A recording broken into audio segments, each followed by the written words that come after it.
ती स्वामींची माहिती सांगतो. स्वामी महाराज अक्कलकोटमध्ये पहिल्यांदा आले तेव्हा वेशीमध्ये एका मुसलमानाने त्यांची चेष्टा केली, सुद्धा होता आणि ही चेष्टा केली, रिकामी चिलीम ओढायला दिली. हे चिलीम त्यांनी ओढायला दिली रिकामी, त्यामुळे तंबाखू गुटखा काही घातला नाही.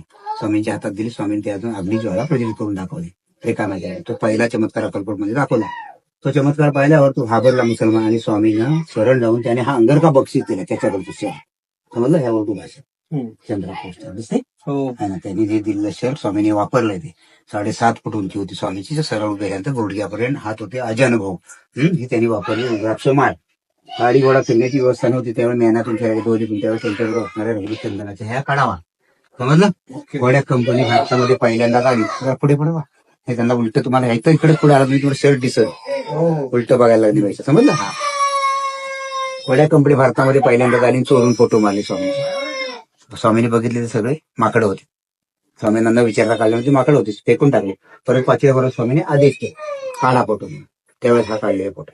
हा मालोजीराजे भोसले अक्कलकोटचे राजे, त्यांच्या राजवाड्यात बसलेले राजे हे मोठ्या वृक्षाजवळ बसलेले उभे आहेत. 7.5 फूट उंची, गुडघे आपण हात म्हणजे अनुभव आहेत ना.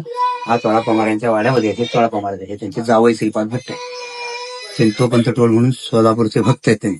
त्यांच्या घरामध्ये पलंगावर हे झोपलेत बघा महाराज स्वामी महाराज. ते असे 4 फोटो हे कोड्या कंपनी काढलेले मूळ फोटो त्या.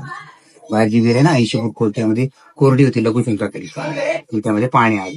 ते नाशिकचं त्र्यंबकेश्वरचं कुशावर्त तीर्थ आहे. समजलं. 21 वर्ष स्वामी इथं समाधी घेण्याचं बाहेर देवळात गेलात ना. सोळापूरच्या वाड्यातला हा वनपूर हा मोठा वाडा आहे. 4-5 पिढ्या झाल्या, 6वी पिढी चालू आहे. मोठा वाडा आहे. त्या वाड्याचा वनपूर भाग फोडून त्याच्यामध्ये समाधी घेतली. त्यावेळेस पुढे आता 147 वर्ष झाली समाधीला. त्यापूर्वी समाधी घेण्यापूर्वी इथं वास्तव्य झाले स्वामी ह्या रूम मध्ये. ही अशी समाधी दिसते. आता ती वस्त्रालंकार सजवली. सकाळी 6 ते 10 वाजेपर्यंत ओपन असते. माऊलींची जशी समाधी आहे तशी समाधी. वीरभद्र रूप अक्कलकोटमध्ये दाखवलं तेव्हा त्यांच्या हातामध्ये डमरू, त्रिशूल हे त्यांचं हवा घालायचं होतं. श्यामचं हे आहे ना, तर हे मूळ आहे त्यांचं ओरिजिनल एकदम. हे त्यांचं छत्र चांदीचं तेव्हाचे. ही कुराट त्यांच्या हातात होती. असं वीरभद्र रूप अचानक दाखवलं त्यावेळेच्या त्यांच्या हाताला सगळ्या वस्तू आहे. समाधी घेतल्या येण्यापूर्वी 21 वर्ष इथे राहिले. असा प्रकार सगळा हा इतिहास आहे. चोळापा महाराजांची 5वी 6वी पिढी आता हे सगळं सांभाळ करते. वैयक्तिक मालमत्ता. समजलं.